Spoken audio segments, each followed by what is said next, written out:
Hola, ¿cómo están todos? Es momento de hablar de temas internacionales. Sin duda, la noticia que está marcando esta jornada se trata de el poderoso general iraní Qasem Soleimani, quien murió en un bombardeo ordenado por el ejército estadounidense, esto en Bagdad. El ataque fue autorizado por el presidente Donald Trump y esto aviva aún más la escalada de tensión que hay entre los dos países, una potencia en América y también en parte de la región del Pacífico, y por otro lado tenemos a esta potencia en Asia Central que es Irán. Para entender de qué se trata este conflicto, conversamos con José Carlos Pérez, editor general de Tele 13. ¿Cómo estás? ¿Cómo estás, Sebastián? ¿Cómo están todos los auditores que nos están viendo a esta hora?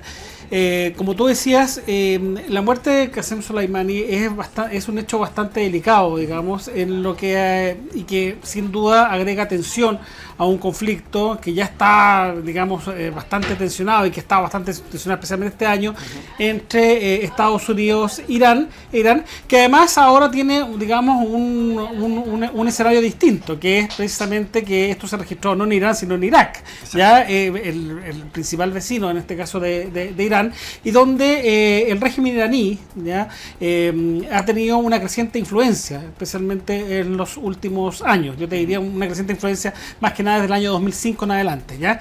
El escenario es complicado porque, como te digo, además del factor tensión, digamos, entre Estados Unidos e Irán, ahora también implica, digamos, a Irak, que es como ustedes recuerdan, un país que desde el año 2003 está metido en un conflicto, digamos, cuando fue la intervención norteamericana en octubre del 2003 en Irak, intervención militar que sacó a Saddam Hussein del poder y que ha generado un largo conflicto que ha tenido múltiples aristas desde ese entonces y que aún, digamos, no ha podido ser solucionado completamente, ¿ya? Porque recordemos que además de las tensiones internas que existen en Irak, está, digamos, lo que ha sido los últimos años, lo que fue durante los últimos años el surgimiento del Estado Islámico, un grupo terrorista, digamos, claro, que comenzó a operar especialmente en el norte de Irak y en el sur de Siria, y que también ha generado bastante inestabilidad en ese país.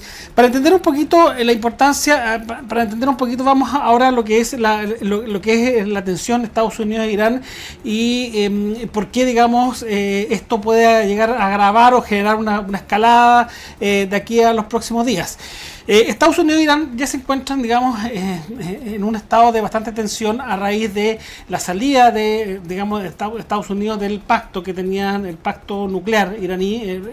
Recordemos que Irán se había comprometido, digamos, a bajar, a hacer una serie de concesiones, digamos, en su programa nuclear, entre ellos, por ejemplo, el tema de bajar el tema del uranio enriquecido, digamos, y otras medidas. Estados Unidos, digamos, con el gobierno de Donald Trump, decide retirarse de ese pacto, no seguir aceptando este pacto, y esto generó también que Irán, por su parte, también contestara que ellos, si no se cumplían estos compromisos, ellos tampoco los iban a cumplir. Desde ahí que ha habido, digamos, una escalada de tensión que especialmente se ha visto desde este año, desde mayo, específicamente cuando Irán anuncia, digamos, hace este anuncio, y que ha involucrado un poco a toda la región. Recordemos que hubo un incidente que fue en septiembre de un dron estadounidense que estaba cerca de las costas iraníes, que fue derribado por Irán, y después hubo un ataque a petroleras sauditas, a plantas petroleras sauditas, de los cuales incluso Estados Unidos culpó a Irán, pese a que Irán dijo que ellos no tenían ninguna responsabilidad sobre ese ataque, ¿ya? Entonces, eso te arma, digamos, un contexto de un estado de tensión, digamos, importante, en una zona más delicada para la economía mundial, porque ahí se traslada más de la mitad de todo el petróleo del mundo, ¿ya? Y donde este elemento, digamos, que tiene que ver también lo que pasó hoy día con lo que te contaba al principio, la creciente influencia de Irán en Irak, un país además que ha estado un poco bajo la supervisión norteamericana desde 2003. Exacto. Genera un elemento adicional de tensión. Es un momento, claro, de mucha tensión porque anteriormente ya sabíamos que durante los últimos días había habido conflictos en la embajada de Estados Unidos en Irak, habían habido ataques que estaban apoyando, digamos, en el fondo a las milicias que son apoyadas por Irán en ese país. También había habido también otro bombardeo que había matado a un contratista estadounidense, claro, y Estados Unidos fue entonces respondiendo a esto y dicen que el general era un criminal de guerra prácticamente. para los norteamericanos. Es bien curioso esto de lo que tú dices, del criminal de guerra, porque incluso Soleimani en un momento tuvo alguna especie de colaboración con Estados Unidos, por ejemplo, el año 2001 para el derribo de los talibanes en Afganistán, e incluso, digamos, lo que fue también el combate contra el Estado Islámico. Soleimani fue un hombre clave, digamos, en lo que fue el combate contra el Estado Islámico, digamos, en el norte de Irak y en el sur de Siria. Recordemos que el Estado Islámico es un movimiento, digamos, sunita, digamos, extremista, y Irán obviamente ha combatido también, digamos, en Irán que son chiitas, digamos, ha combatido, digamos, con fuerza este movimiento. Entonces, claro, pero lo que sucede acá, digamos, hay un elemento, ya explicamos un poquito lo que fue lo que es el elemento de tensión Estados Unidos e Irán, que tiene que ver con el tema del pacto nuclear, y tiene que ver también con el tema del posicionamiento, digamos, en una zona petrolera. Pero otro tema, digamos, es el campo de batalla, entre comillas, que es Irak, ¿ya? O sea, que es la creciente. A ver, Irak es un país de mayoría chiita, ¿ya? Pero que estuvo gobernado durante mucho tiempo por los sunitas, bajo Saddam Hussein. Cuando cae el régimen de Saddam Hussein, se establece un nuevo sistema en Irak, digamos, donde hay elecciones y donde los chiitas, en el fondo, han sido los que han controlado el país durante los últimos años, un poco bajo la supervisión de Estados Unidos. El hecho de que los chiitas controlen, digamos, Irak durante el último tiempo ha sido también una oportunidad para Irán, digamos, para aumentar su influencia sobre Irán, que es el gran país chiita, digamos, aumentar su influencia sobre Irán, y por eso, digamos, el tema de que había una presencia importante, como se ha visto ahora, de milicias pro-iraníes, digamos, en Irak, claro, que estaban un poco bajo la supervisión del general Soleimani, que además es sin duda uno de los, yo te diría, el mejor número 3 del régimen, si claro, tuvieras que situar que el número 1 es el Ayatollah, que es el líder religioso, después el presidente, después tenemos a Soleimani en poder militar y digamos como influencia en el extranjero. Entonces, claro, esta creciente influencia de Irán sobre Irak obviamente estaba tratando de ser contenida de alguna manera por Estados Unidos. Se notó claramente lo que fue el ataque a la embajada en los últimos días, digamos, con fuerzas pro-iraníes que no se podía contener. Entonces, obviamente esto es una respuesta de Estados Unidos a ello. Mira, me llegan muchas preguntas de ustedes, amigos, que nos están viendo ahora en vivo por T13.cl y las plataformas digitales. Los invito a que sigan haciendo las preguntas. Y la principal es, ¿esto es una declaración de guerra entre ambos países, principalmente por parte de Donald Trump, hacia Irán? A ver, todos están tratando de entenderlo que no es así. O sea, claro, a ver, claramente, a ver, es una respuesta, digamos, muy fuerte a lo que fue el ataque hace 3 días de las milicias pro-iraníes, digamos, a la embajada estadounidense en Bagdad. ¿Ya?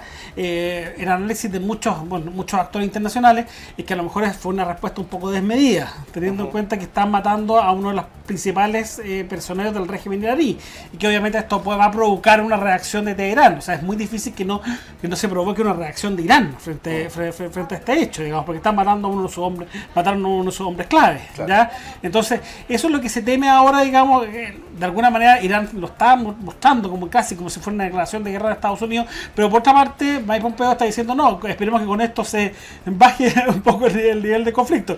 Incluso dentro de Estados Unidos hay bastantes diferencias con respecto a si fue adecuado o no hacerlo. Incluso miembros del Partido Demócrata estaban diciendo ahora que a lo mejor esto fue un poquito excesivo y que a lo mejor esto puede generar una escalada de tensión innecesaria en Irán. Pero por otra parte, los que argumentan a favor de que estuvo bien lo que se hizo, dicen, oye, tendríamos que dar alguna respuesta fuerte, digamos, poderosa, frente a un hecho tan grave como que nos atacaron nuestra embajada en Bagdad, una de las embajadas más sensibles para Estados Unidos. Carlos, ya que tú me hablas de las reacciones, quiero invitarte a que las veamos. Tenemos aquí, mira, porque lo primero que posteó Trump antes de que se diera a conocer el ataque fue esa bandera estadounidense. Claro. Minutos después ya lo confirmó el Pentágono. Aquí está el secretario de Estado Mike Pompeo, iraquíes bailando en las calles por la libertad tras la muerte del general Soleimani.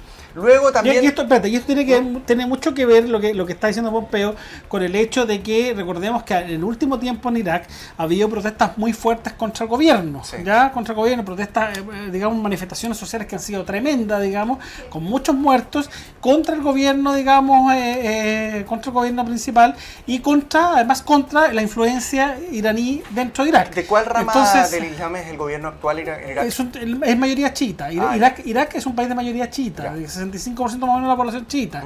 ¿Ya? Bueno, mira, aquí tenemos a Nikki Haley, quien es la encargada de representar a Estados Unidos ante las Naciones Unidas. Claro. Dice, Qasem Soleimani fue un terrorista con sangre americana en sus manos. Su muerte debe ser aplaudida para todos aquellos que buscan la paz y la justicia. Orgulloso del presidente Trump por hacer la cosa correcta y fuerte. Mira, obviamente va a apoyar a su jefe, claro, pero en el fondo ella también es republicana. Básicamente, incluso los candidatos a la presidencia, o en este caso el senador también republicano, apoyan directamente a Donald Trump.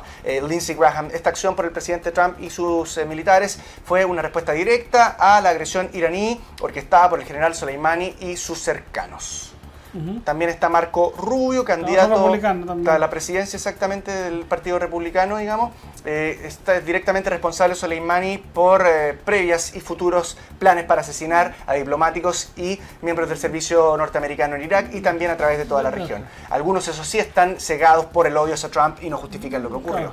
Aquí hay una declaración bastante un poco más larga de Joe Biden, el ex vicepresidente del presidente Obama, que decía ahí que finalmente condenaba la acción. Lo mismo está haciendo Bernie Sanders, que dice que una escalada peligrosa, digamos, y que nos puede llevar a una más cerca a una guerra desastrosa en Medio Oriente, que puede costar millones de vidas y trillones de dólares más. Claro, porque él de hecho justo en un tuit anterior él hablaba de que cuando él era senador había dicho que votó en contra en el fondo de la guerra en Irak y finalmente tenía razón. Acá por ejemplo también Soleimani, Elizabeth Warren, que es candidata demócrata, también precandidata demócrata a la presidencia, dice que fue un asesino responsable por la muerte, pero ella hace un digamos, con respecto a lo que puede generar también, esto puede escalar la situación con Irán e incrementar, digamos, más muertes y un nuevo conflicto en Medio Oriente. Recordemos otra cosa muy importante en esto, el contexto también en que se da, el contexto también hablamos un poco del contexto regional, hablamos del contexto iraquí, hablamos del contexto de Estados Unidos. Estados Unidos en un mes más empiezan las primarias. Y ahora se debería votar el impeachment supuestamente. Claro, pero el impeachment que al final se va a votar en contra, porque no hay ninguna posibilidad que el impeachment, digamos, pero puede ser también esto una forma en la que Donald Trump está también intentando a cualquier precio sacar de los titulares el impeachment y empezar a poner otras cosas. Yo creo que al final el tema del impeachment, yo tengo la impresión que muchos norteamericanos están en contra del impeachment. Dos, que él va a salir victorioso del impeachment. Y yo creo que, tiene que ver también con un posicionamiento de Donald Trump, como de ser duro, digamos, en lo que es política, exterior. ¿Ya? Y ahí yo creo que puede haber una diferenciación importante con que siempre el tema de política exterior es muy importante, digamos, en todos los debates, en todas las elecciones norteamericanas, puede haber un punto de inflexión importante con respecto a sus rivales, que el 3 de febrero van a empezar a competir para ver quién compite contra él en la elección del próximo noviembre. Ya estamos en el año electoral en Estados Unidos. Este es el año electoral en Estados Unidos. En noviembre próximo hay elecciones y Donald Trump se juega la reelección. Y en un mes más, exactamente un mes más, el 3 de febrero próximo, empiezan las primarias demócratas donde se va a decidir quién va a ser el candidato que va a competir contra Donald Trump. Entonces es muy importante también ver el posicionamiento y Trump puede también jugar a eso. O sea, Trump seguramente va a decir, miren mis rivales demócratas cómo muestran debilidad frente a un hecho tan importante, digamos, donde yo mostré fortaleza. Eso seguramente va a ocurrir, ¿me entiendes o no? Porque es un poquito el juego también de la política interna norteamericana en este minuto. Mira, hay algunas personas que dicen que Bush y Obama tuvieron la oportunidad, ya sea desde el punto de vista de inteligencia, el poderío militar y la influencia también en Irak o en otros países donde estaba operando el general iraní, de matarlo. Pero no lo hicieron porque no se atrevieron debido a las posibles consecuencias que podía tener esto. Y que Trump también, sí se atrevió, pero a lo mejor... Pero el contexto es distinto. Pero el contexto es muy distinto. Acá tenemos un ataque reciente a la embajada norteamericana en que no se ha visto de esa forma. Donde nunca hubo manifestantes, entraron a la embajada de Estados Unidos en Bagdad, digamos, y con una influencia, digamos, clara y una presencia, digamos, de Soleimani, ¿me entiendes o no? O sea, yo creo que es un contexto muy distinto. Como te digo, en ese Soleimani incluso tenían posiciones más cercanas tal vez. Claro, es que lo que pasa un poquito con todo lo que juega la política exterior. Como digo, Soleimani en un momento fue una especie de triángulo colaborador incluso de Estados Unidos, lo que fue digamos su enfrentamiento con los talibanes y su enfrentamiento también siendo que pertenecía a Irán y siendo que Irán es un país entre comillas enemigo de Estados Unidos desde 1979. ¿Ya? O sea, tomemos en cuenta eso, pero los juegos de la política exterior te dan a veces tu enemigo puede ser amigo para algunas cosas o después en un momento dado puede ser enemigo completamente. ¿Ya? Enemigo. Oye, José Carlos, para ir cerrando ya, las consecuencias no solo políticas, sino que también económicas. Económica, Que porque ya me fijé que el Dow Jones bajó unos 300 puntos. Sí, la mayor caída en 3 meses, el petróleo subió cerca de un 4%. 4%, alrededor Entonces, del 4%. Por favor, Piense que hay reservas suficientes. El tema del petróleo es también tiene que ver con muy especulativo. Recordé, sí, los mercados son histéricos y lo mismo pasó cuando hubo el ataque a la refinería. Lo mismo pasó con el ataque a la refinería, que incluso como ha hecho... A ver, el tema de la baja del petróleo no es que haya menos petróleo, es que el tema lo que es qué puede pasar, es el escenario lo que puede pasar, porque si con esto, digamos, estamos más cerca de una posible conflagración bélica en Medio Oriente, obviamente ahí sí que podemos tener problemas de reservas petroleras y no de reservas petroleras, sino más bien de oferta de petróleo. Pero eso son proyecciones, ¿me entiendes? Mira, en el fondo esto puede provocar a futuro o a un futuro cercano un conflicto mayor, ¿me entiendes o no? Y obviamente, si hay un conflicto armado entre Estados Unidos e Irán, Estados Unidos e Irán no van a ser, te aseguro que no van a ser los únicos actores en ese conflicto. O sea, está Irak, está Arabia Saudita, que es gran aliado de Estados Unidos y gran enemigo de Irán, además. Entonces, que es un factor determinante. O sea, Arabia Saudita e Irán son las dos grandes potencias de esa zona, digamos, que de alguna manera está el tema de Israel también, de las amenazas constantes que Irán hace a Israel, el financiamiento, incluso a Irán en este caso, por ejemplo, Hezbollah, que son las guerrillas del Líbano también que compiten contra Israel. Está ese factor, está el factor Rusia. Digamos, Rusia ha sido también un aliado histórico de Irán, ¿me entiendes? Y también tiene algo que decir en lo que puede ser en general son al final todos los que están contra el denominado imperialismo estadounidense.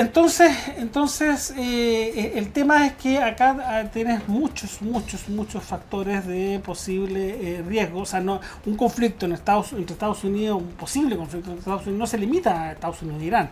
¿Me entiendes? Se abre, digamos, un abanico de una posible conflagración mucho más grande, ¿me entiendes? Y de una inestabilidad mucho más grande en la región. Ese es el tema. Muy bien, José Carlos, te damos las gracias por esta información, por habernos ayudado a entender todo esto. Esperamos que a ustedes también les haya quedado un poquito más claro y en cualquier momento nos reencontramos en T13 y sus plataformas digitales con más información nacional o internacional, si así lo merita la contingencia. Que tengan buena tarde. Buenas tardes.